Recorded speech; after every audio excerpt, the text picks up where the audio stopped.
So what made you write this book to turn the cosmetics industry on its head? I mean, you're successful. You don't need to write a book about the big hoax. I'm going to let you talk about it when you've already got everything going on. And so what was the catalyst? Great question. The skincare industry is a really great industry. It makes products that are really good for us, but it's also the source of all the confusion because of the marketing. And skincare industries do what businesses do best, right? They advocate for their shareholders, which makes perfect sense. The other thing you have to realize about skincare is most consumers don't understand the ingredients, right? Like, do you know what triethanolamine or isopropyl myristate or propylene glycol? When you read the ingredient listing, which is the most important information on that skincare bottle, so it's a blind item. So we have the skincare company advocating for itself, right? And we have media, which is great, but they want sensationalism because they want the audience for ad dollars. So they're advocating for themselves. As a chemistry lover, chemistry student, nobody I realized is advocating for the consumer. So I decided it was time to put all my knowledge into a book, and that's was the impetus behind the skincare hoax. So how do you become a good consumer of the products? What's really needed? I think education is what's really needed. I mean, consumers need to understand that eye creams and night creams and day creams and neck creams and, anti-aging creams and age-defying creams. And we can talk all about that anti-aging market. That's another whole podcast in and of itself. But the consumer needs to understand these are cosmetics. And in this country, you have the knowledge, in this country, we have laws. And in 1938, there's a law, and it's very clear. It says as a manufacturer intends to produce a product that intends to change the structure or function of any organ. In this case, we're talking about the skin. By law, that's a drug, and it has to go through the FDA and get pre-market approval, prove safety and efficacy. If the product just intends to adorn, like lipstick or color cosmetics or a moisturizer that just hydrates the skin, it doesn't really intend to change permanently the structure or function of skin. It's a cosmetic. And companies know this. They don't intend to produce a product that's going to be long lasting. They can't by law. So this is something that consumer has to understand. There are limitations to what all these products can do because that's how our laws are designed. Let's go with all the age-defying products because there's just more than you can even count of that stuff. Sure. Well, remember, these are cosmetics, right? These don't intend to change your structure or function of skin. I guess that's the answer there. Nothing works. Well, that's the answer. But in my opinion, anti-aging, Lauren, is by far the most brilliant marketing term on the planet. There is no such thing as anti-aging. Science hasn't discovered what causes aging. There are scientists all over the world trying to figure it out. But to date, there's not a single product. There's not a single ingredient that can actually reverse the aging process. And so now you have a cosmetic, which is just there to adorn. And they have marketing on the front because nobody understands the back panel. And so they can put anti-wrinkle, they can put age-defying. And remember, the compliant language for a cosmetic, these ads don't say gets rid of your wrinkle, right? That would be a change in structure. That's a drug claim. They say decreases the appearance of fine lines and wrinkles. It's subtle, but that's compliant language for a cosmetic. So you asked, what do consumers do? They've got to get educated. They've got to understand these little nuances. It will totally change the way they purchase products. But I'm talking about people who are healthy. Our bodies are amazing.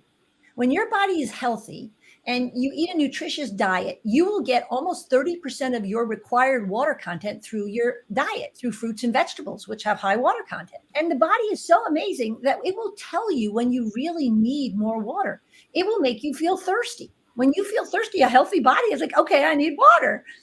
This 8 glasses, it depends if you're older, if you're younger, if it's in July and you're very hot, or if it's in the winter. The amount of water you really need a day, there are so many variables. So whoever came up with this, you have to have 8 glasses of water a day. I have patients that are like trying to force feed themselves water and they're miserable. I'm like, you don't need to do that. Are there moisturizers that are better than others? Because there's some that are incredibly expensive and there's some that are just, you can go to the CVS, Rite Aid, whatever, Save, I don't know. First of all, there's no correlation between what you spend on a moisturizer and how well it works. And I know that because I test the products in my office. I have a wonderful machine. We actually can test water hydration. It's an objective test with a machine called a corneometer.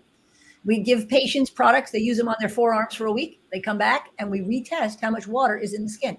So we know not only if it works, but we know which ones work. So which products do I recommend? I recommend well-formulated moisturizers made by nationally and internationally known brands, ones that you can buy at the drugstore or the supermarket. They're available, they're safe, they're effective, And they're the most affordable. They're the best bang for the buck. Because I always use a different body moisturizer, face moisturizer.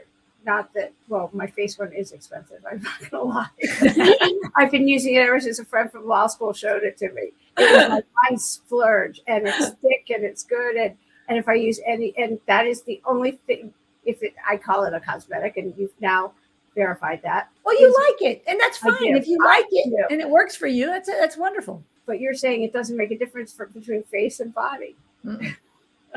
So there you go. Not for most products. So when you meet people, what's the most common question you get asked? Where does your name come from? But that is the most common question I ask. And the other one is, of course, is there an anti-wrinkle cream, and which one should I use? Okay. And the answer is none. The answer is sunscreen. No, the answer is sunscreen. There's definitely an answer. Oh, okay. Sunscreen by far is the best quote unquote anti-aging product because preventing the wrinkle is ideal. There's no way to get rid of a wrinkle with a moisturizer. I've been doing this over 3 decades. I've never seen anyone get rid of a wrinkle from a moisturizer. And it just doesn't happen. But if you prevent them and you wear sunscreen every single day, and there's even studies now that show wearing sunscreens every day can actually improve the appearance of skin, dark spots, and some tone and texture. So, okay, what about dark spots? There's all those products to get rid of dark spots. How do you get rid of those? Well, again, these are cosmetics. Prevention is by far the best, which is why I say with sunscreen, there are prescription options, there are laser options, there are options to get rid of dark spots. But I have yet to see an over-the-counter cosmetic for whether it's $10 an ounce or $500 an ounce really get rid of a dark spot. Certainly no better than sunscreen. So that's why I tell people if you wear sunscreen and you'll do yourself a huge bit of good. Yeah. So do people come in and just pour their hearts out to you? They pour their hearts out to me, and they pour out bags of products. They pour them out on a examining table, and they go, "What do I need? What do I use?" Look, people are confused and overwhelmed. We're bombarded. Forbes says between 4,000 and 10,000 messages a day women see with the underlying message that, we're not good enough the way we are. Lauren, I don't know about you, but my mother never said to me, to really be a good person, you need to apply a serum. I mean, she just never used those words. Yeah, no. Right? My mom never told me how to be a good person. This is all learning it by the seat of my pants, but I got it. Right, but this is what we do. These are the messages like do unto others. It's like all that stuff. Like, it'll show on your face. You're absolutely right. Health matters.